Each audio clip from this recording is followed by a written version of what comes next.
Pataas news కు స్వాగతం. Kit వచ్చేసాడు, పటాస్ వార్తలు తెచ్చేసాడు. మీరంతా రెడీ కదా? మేము కూడా రెడీయే. అన్న హెడ్లైన్స్ అయ్యి.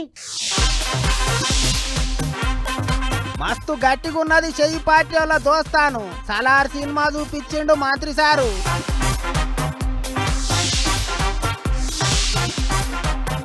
కండక్టర్లకు పని తగ్గించిర్రు ఆర్టీసోళ్ళు. పట్నం బస్సులల్లో ఇయ్యరాట ఇక స్పెషల్ టికెట్లు.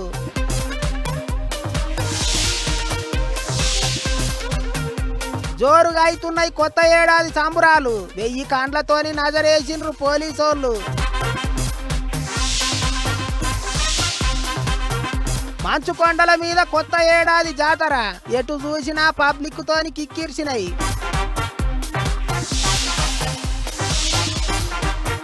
న్యూ ఇయర్ కు రాహుల్ సారు వంట. సోనియమ్మ కొరకు చేసిండు తీయని పానకం.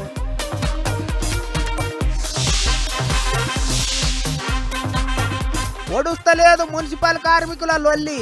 ఊర్ల పొంటి గట్టిగా నడుస్తున్నది చెత్త పంచాది.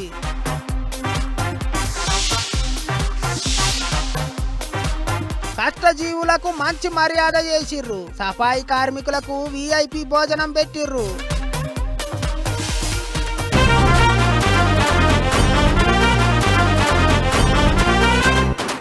మహిళలకి బస్సుల్లో ఉచిత ప్రయాణం అమలు చేసినాక ఆర్టీసీలో రోజుకో మార్పు జరుగుతుంది.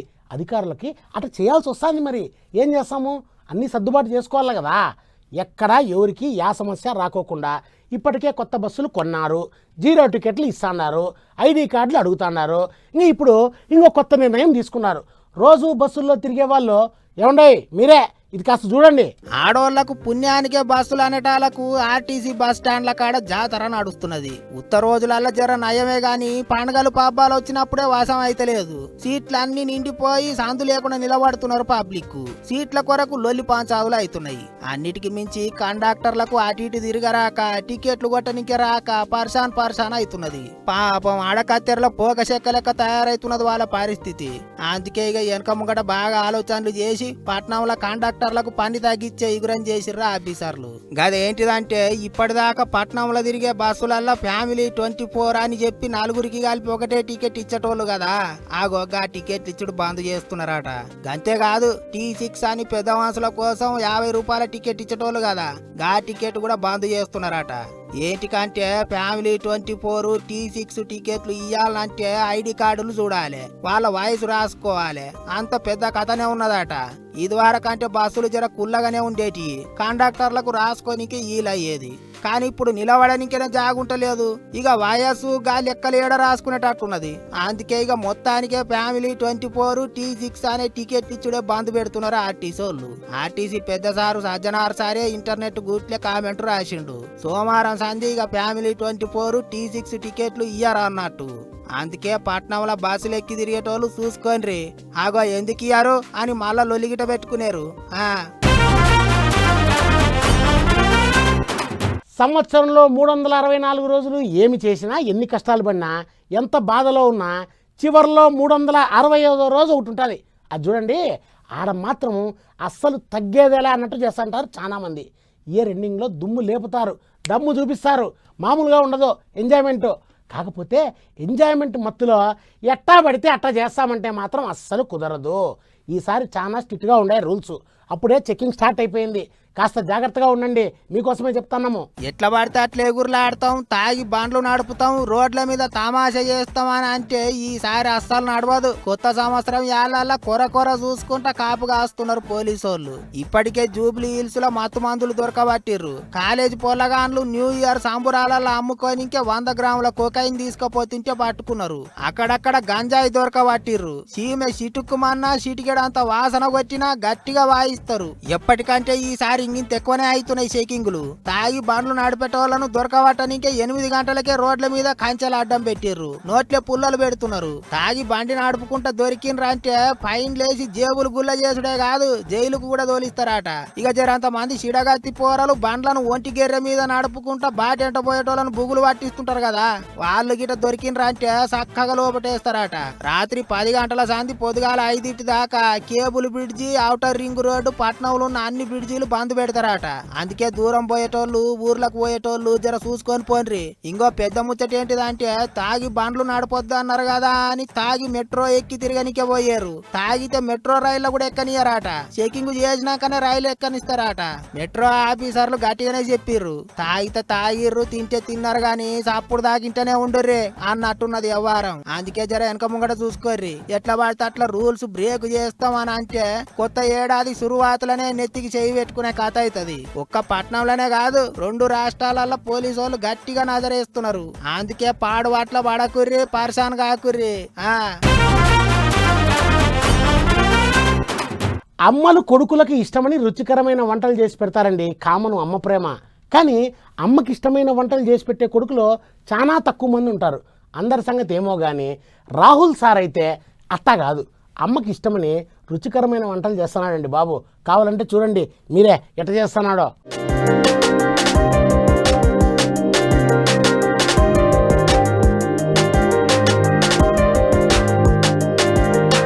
This is not my recipe, this is my sister's recipe.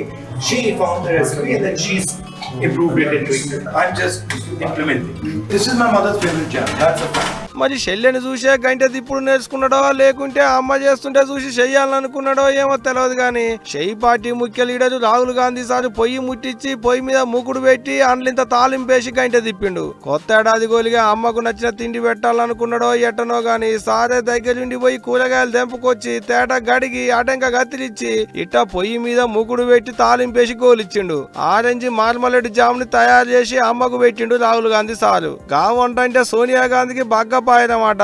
అందుకే కొత్త ఏడాదిలో అమ్మ కోసం వంట బుద్ధి అయిందనకు వచ్చిండు రాహుల్ గాంధీ సారు. ఇక అట్ట వంట చేసుకుంటూనే నడమ వాళ్ళ అమ్మతోని మాట్లాడుకుంటా చిన్నప్పుడు వాళ్ళ తాతలు ముత్తాతల నాటి జ్ఞాపకాలన్నింటినీ యాది చేసుకున్నాడు. ఇగిటు సోనియమ్మ కూడా అంతే, వద్దంటే ఇనడు మా రాహులు మామూండోడు, ఏదైనా చెయ్యాలనుకుంటే చేసిందనక ఊకోడు నా లెక్కనే అన్నట్టే చెప్పుకొచ్చింది మేడం సుత.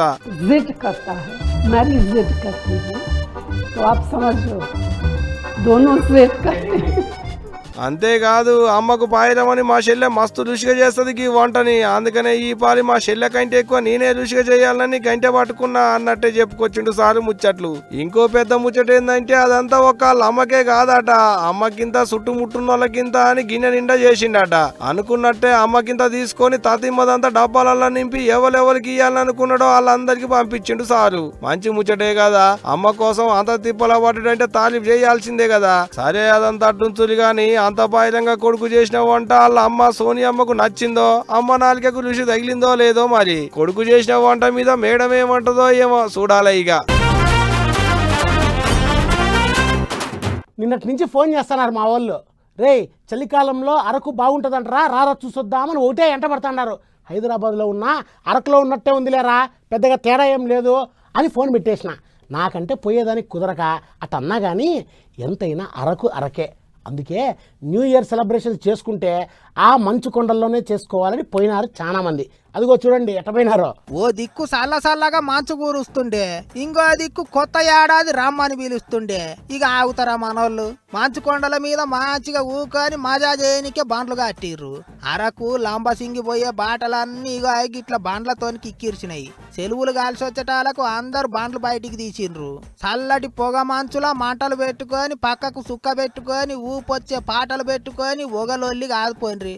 ఈ నడమ అరకు అడవుల పోంటి వచ్చిపోయేటోళ్ళ కొరకు పైసలు తీసుకొని గుడిసెలు కూడా వేస్తున్నారట. పైసలు ఇస్తే చలి కాగనింకే మంటలు కూడా వేస్తున్నారు. అందుకే పబ్లిక్ ఇంగింత పోటెత్తుతున్నారు. సూరపొల్లగాన్లే కాక పిల్ల జల్లని ఎంటేసుకొని కొలువులు చేసేటోళ్ళు కూడా పాయిరంగా అరకు బాట పట్టిర్రు. ఇక ఈ చలికాలం సురువైన నాటి నుంచి లాంబసింగి కిటకిటలాడుతూనే ఉన్నది. కొత్త ఏడాది కాబట్టి ఇప్పుడు ఇంగింత పోటెత్తిర్రు పబ్లిక్. ఆ చూడర్రి కొండల నడమ దూది పింజలు కుప్ప పోసినట్టు మంచు దుప్పటి కప్పినట్టు పొగ మంచు మస్తు అందంగా కనిపిస్తున్నది. అందుకే జనాలు ఆగుతలేరు. ఇక మన దిక్కే కాదు, కొత్త ఏడాది సంబరాలు చేయబట్టి అన్ని దిక్కుల గిట్లనే జాతర నడుస్తున్నది. అటు పక్కపొంటి రాష్ట్రాల్లో కూడా వశంగానట్టు ఎగబడ్డారు జనాలు. సముద్రాల ఒడ్డుపోయింటి పబ్లిక్ ఆడుకుంటా పాడుకుంటా తిరుగుతాండ్రు. ఇంటిల్లి పాదిపోయి నీళ్ళల్లో ఆటలు ఆడుకుంటారు. సిమ్లా సొంటి జాగల్లో బరపు గడ్డల మీద జారుకుంటా ఆటలు ఆడుకుంటా ఎంజాయ్ చేస్తున్నారు. కొత్త ఏడాదికి తోడు చలి గిలిగింతలు కూడా ఎక్కువ అయ్యేటాలకు, అందులో సెలవులు కాల్సి వచ్చేటాలకు జనం జేబులు ఖాళీ చేసుకుంటూ చేసుకొని అయినా జర్ర ఎచ్చబడాలే అటు ఇటు తిరగాలే అని పోతున్నారు. పాపం ముక్కులు మూతులు మూసుకొని రోడ్ల మీద పేరుకుపోయిన చెత్తనంతా ఎత్తుతారు కార్మికులు. కానీ 5-6 రోజుల నుంచి మున్సిపాలిటీ కార్మికులు సమ్మె చేయడంతో యాడ చెత్త ఆడే పెరగపోయిందండి. ఇప్పుడు ఏపీలో వాళ్ళు చెత్త ఎత్తడంలా, కనీసం ఎవరైనా ఎత్తేయడానికి వచ్చినా అడ్డం పడుతున్నారు.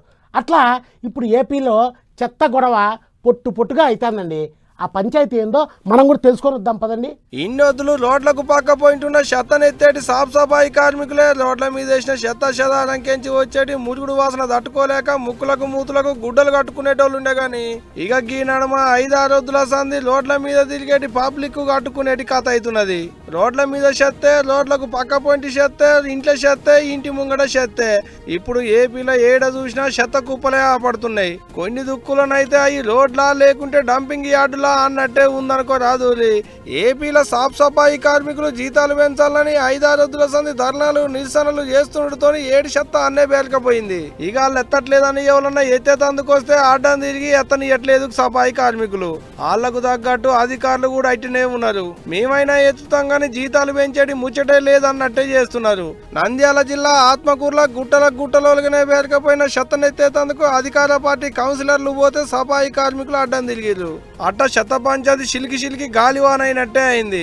అటు శ్రీకాకుళం జిల్లా పలాస కాశీబుగ్గ మున్సిపాలిటీలో ఏడు చెత్త అన్నే ఏసుడుతో పెంటగడ్డల కంటే అధ్వానంగా తయారైన రోడ్లు చెత్త ఒలుకులతో మురికి కాలువలని నిండిపోయినాయి. రోడ్ల మీద వేసిన చెత్త కవర్లను మూగ జీవాలు నవిలి మింగుతున్నాయి. శ్రీ సత్యసాయి జిల్లా పుట్టపర్తిలో పేరుకుపోయిన చెత్తను చూడలేక ఒక విదేశీ భక్తుడు ఎత్తేతందుకు పోతే అక్కడి మున్సిపాలిటీ కార్మికులు అడ్డం తిరిగిరు. ఎత్తొద్దంటే ఎత్తొద్దన్నట్టే లొల్లికి దిగి బొబ్బ వేసిరు.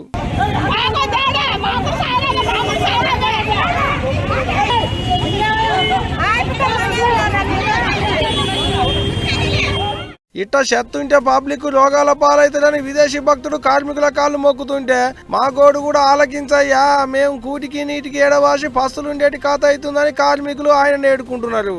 జనంతసేపు గడబిడ గట్టిగానే నడిచింది ఆడ కూడా. ఇక రాష్ట్రం అంత ఇట్టుంటే పొద్దుటూరులో సాఫ్ సఫాయి కార్మికులకు సర్కారు ఇవ్వకున్నా ఏం కాదు నేనిస్తా, నా నిధులకెంచిస్తా అన్నట్టే అక్కడి ఎమ్మెల్యే రాచమల్లు శివప్రసాద్ రెడ్డి సార్ కార్మికులకు జీతాలు ఇచ్చిండు. అంతేకాదు సర్కారు సాఫ్ సఫాయి కార్మికులకు జీతాలు పెంచేది దానిక ఇప్పుడు వచ్చేటి జీతానికి ఇంకో 3,000 కలిపి ఆయన సొంత డబ్బులల్లంగానే ఇస్తా అని చెప్పుకొచ్చిండు సారు. మంచి ముచ్చటే, మంచి ఇగ్రమే కాదని ఎవరు అంటున్నారు గాని మరి మీ సర్కారు కూడా ఒక పాలు చెప్తే మంచిగుండు కదా సారు అనుకుంటున్నారు ఇప్పుడు ఎగస్ పార్టీ వాళ్ళు. మరి చూడాలే సర్కారులకు సాఫ్ సఫాయి కార్మికుల మీద ఎన్నడు దయగలుగుద్దో ఏందో అనేదిగా.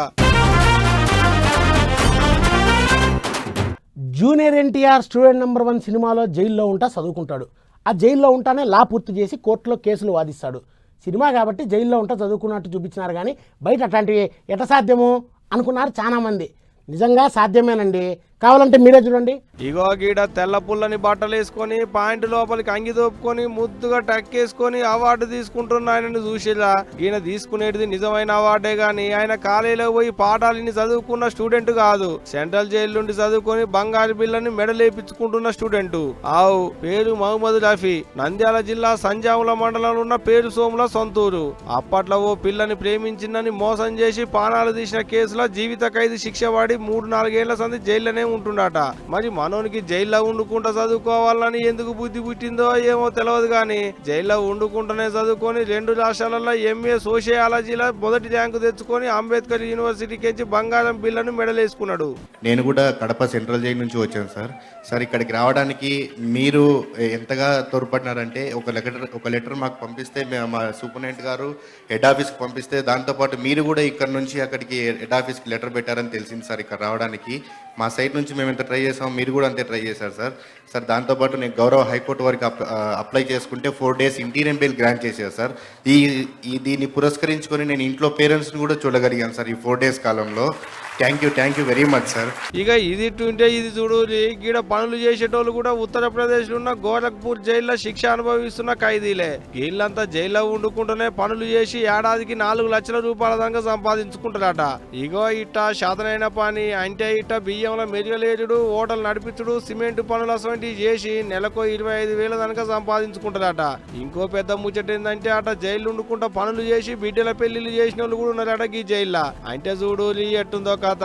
అందుకనే అంటారు కదా, అనుకుంటే కానిది ఏముంటది, మనిషి అనుకుంటే ఏదైనా చేయొచ్చు అని.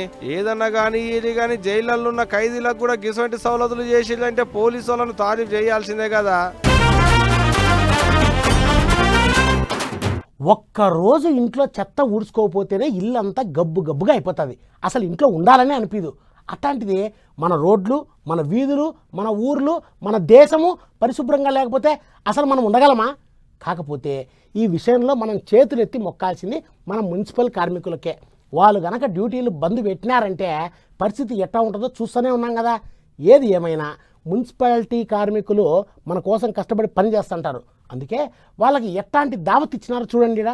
మన దగ్గర సమస్యల పరిష్కారం కొరకు సాఫ్ సఫాయి కార్మికులు తీరొక్క తీరులా ఆగమవుతున్నారు. రోడ్డెక్కి లోలులు చేస్తున్నారు. గాని ఇగో ఈ తమిళనాడు రాష్ట్రంలో చూడర్రి, మున్సిపాలిటీ కార్మికులను సింహాసనాల మీద ఊకబెట్టి పంచభక్షాలు తినబెట్టారు. దినం కోడి గుయ్యక ముందే లేచి వాడలన్నీ సాఫ్ సఫాయి చేస్తారు. కుప్పలకు కుప్పలు వేరుకున్న చెత్తను బండ్లలో ఎత్తుకొని పోతుంటారు. మన కొరకు దుమ్ము దూసరా అని చూడకుండా పని చేస్తుంటారు. కొండంత కష్టం చేసి ఘోరంత బతుకుతుంటారు. అందుకే తమిళనాడు రాష్ట్రంలో ఉన్న చెన్నై పట్టణంలో పువ్వు పార్టీ లీడర్లు మున్సిపాలిటీ కార్మికులకు సన్మానాలు చేసిర్రు. సరుకు సామాన్లు పంచిపెట్టిర్రు, మెచ్చుకున్నారు. అటెనక గిట్ల సింహాసనాలలో కూసబెట్టి VIP భోజనం వడ్డిచ్చిర్రు. తీరొక్క వంటలు అడిగి అడిగి కొసరి తినిపించిర్రు. ఇక వాళ్ళ అభిమానం చూసి మహిళా సఫాయి కార్మికులకు కండ్లు చెమ్మగిల్లినాయి. కాలు రెక్కలు నొయ్యంగా పని చేసినా ఎవ్వరు గానరు. జీతాలైనా గంతంత మాత్రమే ఇస్తుంటారు. అసోంటిది గిట్ల మీటింగ్ పెట్టి మెచ్చుకొని ఇంట్లోకి సరుకులు ఇచ్చి VIPల తీరుగా పెద్ద సీట్లలో ఊకబెట్టి తిండి పెడితే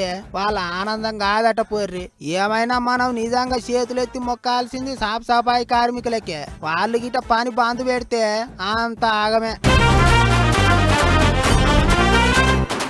జిహ్వకో రుచి పుర్రెకో బుద్ధి అన్నట్టు ఒక్కొక్కళ్ళకి ఒక్కొక్క రకమైన ఆలోచనలు వస్తుంటాయి, చేస్తూ అంటారు.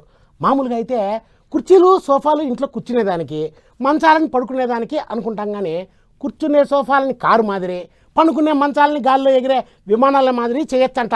ఎట్లా అంటారా? ఇదిగో ఇట్ట. ఆగో గీడేదో కంప్యూటర్లో డిజైనింగ్ చేస్తున్నారు. ఆటంకా ఇగో ఇట్ట డిజైనింగ్ చేసినట్టే ఇనుప కడ్డీలకు ఎల్లింగ్ పెడుతున్నారు. ముందుగాల గిల్లలు ఫిట్టింగ్ చేసిండు. ఆటంకా మోటారు మీటర్లు పెట్టి నట్లు బోల్టు గట్టిగా బిగిచ్చిర్రు. ఎక్కడొత్తితే అక్కడనే ఆగేటట్టు బిరేకులు కూడా పెట్టిర్రు. ఆటంకా దాని మీద ఇట్ట రంగురంగుల గుడ్డలు కప్పి మెత్తలేసి సోఫా సెట్ తయారు చేసిర్రు. అంతా మంచిగానే ఉన్నది కానీ మోటారు మీటర్ ఎందుకు అనుకుంటారు కదా. ఎందుకనేది ఇక చూడూరి అన్నా, నువ్వు సాల్వ్ చెయ్యే ఇక మోటారు.